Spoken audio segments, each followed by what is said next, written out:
にちは、メイです。今回は前回の続きでジャックのワイン専門店と浜助の園芸店を作っていきます。6×6 の固定なので少し難しいのですが、コツを解説しながら作っていきます。はじめに少し島クリエイトをしてから部屋作りをするので、部屋作りが見たい方は1分17秒からどうぞ。前回は広範囲を島クリエイトしたので、力尽きてここの道の飾り付けができませんでした。ここは特に役割のない普通の道なので、簡単な飾り付けにしていきます。周りの風景と馴染むように前回と同じように飾り付けます。アップデで埴輪は来てから飾りたいと思いつつ、なかなかできませんでした。埴輪は難易度が高い家具だなぁと感じています。研究して埴輪の飾り付け方などを解説したいですね。次は雑草よけの透明なマイデザインを敷いていきます。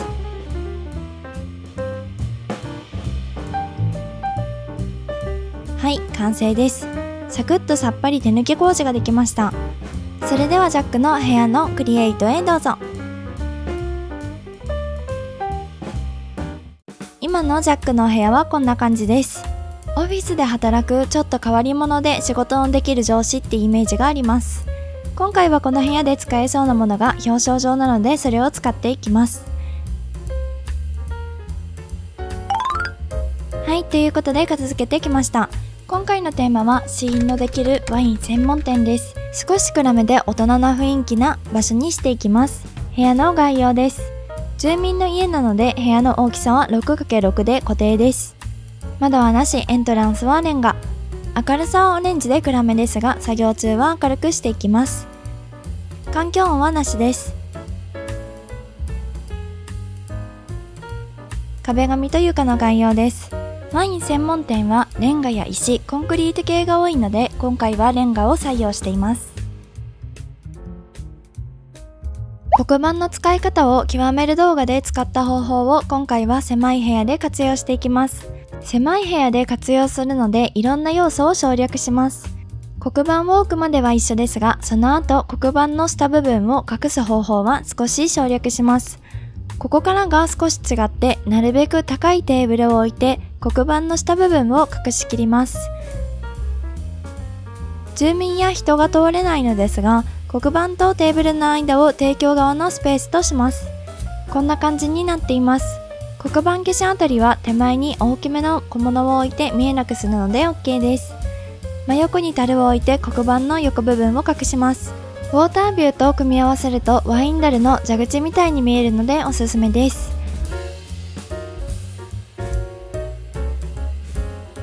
古い感じにしていきたいので、小物もダークブラウンやアンティークなものを選びます。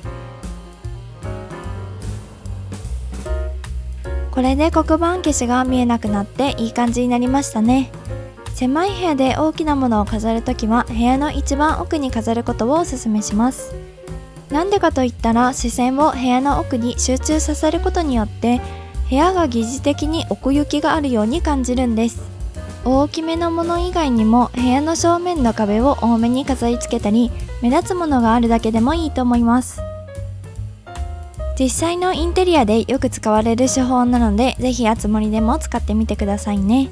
このワインボトルとワイングラスの棚を描いたのですが、これもまた難しかったです。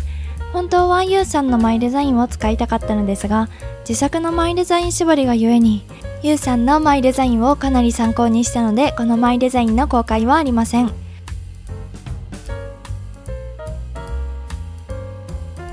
ジャックの部屋で使っていたものを飾り付けます。住民が使っていた家具を一つ以上は使うという自分に課した縛りですね。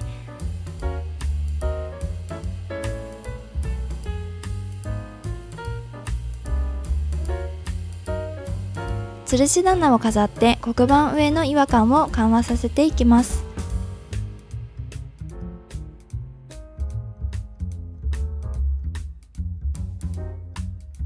正面奥の飾り付けが終わりました。物がたくさん飾り付けられているので、奥にパッと目線がいきますね。次は空いている左1マスの部分を飾り付けます。左側は外から店内の様子が見える窓風なので入り口も作ります。イメージは出物みたいな感じですね。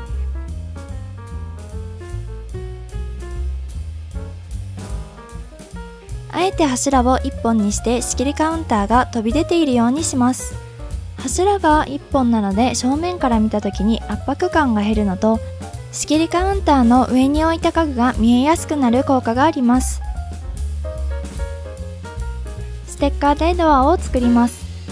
外が見えないタイプのドアにすることによりマイデザインの枠の節約になります。外が見えるタイプだと島クリエイト用に使うのは難しいからですね。マイデザ枠が500くらいあるといいなといつも思います。もうアップデが来ないのは分かってはいますが、マイデザ枠の増量だけはしてほしいですね。節約のことを考えるのは現実だけがいいですね。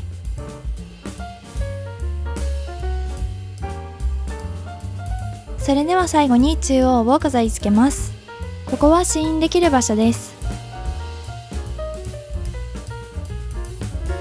横向きの樽は海賊マークが見えてしまうので、写真を撮る方向を考えて向きを決めます。電気を調整してこれで完成です。部屋の半分を家具で埋め尽くしているのですが、奥に注目がいく分少し奥行きを感じますね。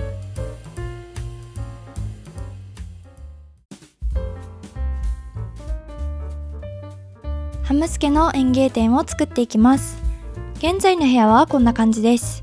子供部屋なので園芸店に活かせそうなアイテムをどれにしようか迷いましたが、手前に置いてある積み木スツールを使います。カラフルじゃなくなるだけで使いやすくなりそうですからね。では早速作っていきます。今回のテーマは街中によくある園芸店です。普通の園芸店を目指して作っていきます。部屋の概要です。窓はなし、エントランスはコンクリート。明るさは白で最大の明るさ。環境音は光源です。壁と床の概要です。園芸店の床はコンクリート系が多いのでコンクリートを採用しています。部屋の奥から作っていきます。窓用のマイデザインを持っていないのでウォールパーテーションで窓を作ります。全面これにしてもいいのですが、柱を途中で挟んだ方が窓っぽくなります。左側1マスの部分をドアにします。ジャックの部屋と同じマイデザインを使っていきます。同じ方がコスパがいいですからね。上側は島クリエイトでも使っているツタの壁のデザインを使います。単独で全面見えるように使うのは微妙ですが、こうやって隠しながらだと馴染みます。壁掛けの植物でフックがついているものを中心に飾ります。木製のウォールパーテーションに引っかかっているように見えるのでおすすめです。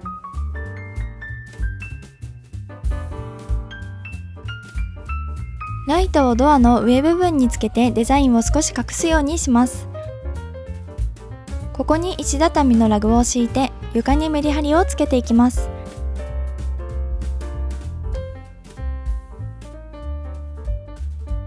木製パーテーションの下部分を隠すように植物のパーテーションを置きます。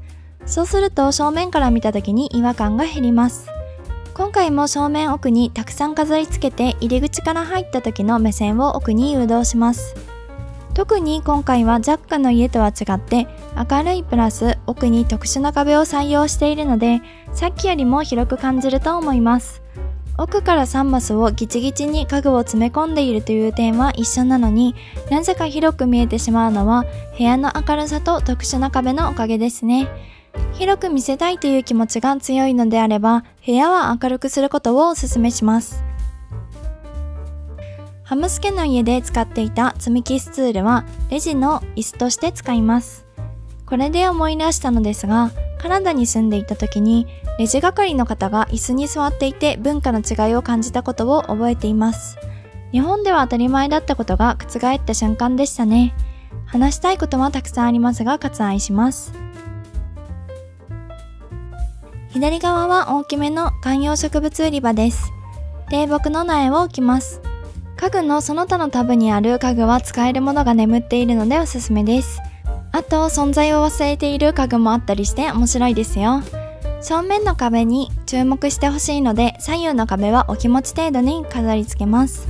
こういう窓のついた壁紙はデザイン性が高いので、あえて飾らないという手段もあります。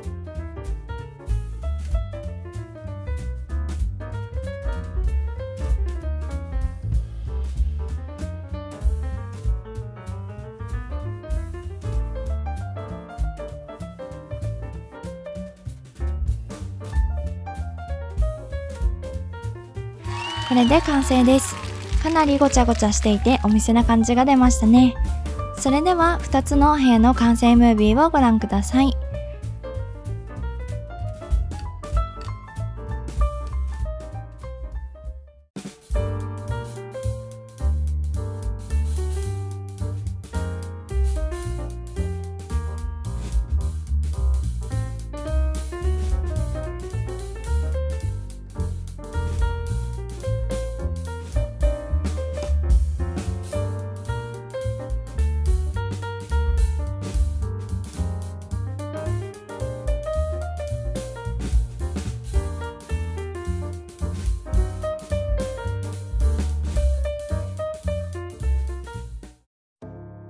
住民の家をお店にするリフォームはいかがだったでしょうか。明るさの違いで広さの見え方が全然違いましたね。住民が住める場所を作ってあげてよと思った方はぜひチャンネル登録、グッドボタンお願いいたします。最後までご視聴くださいましてありがとうございました。今回おまけをつけたのでお時間のある方はぜひご覧ください。それではまた次回の動画でお会いいたしましょう。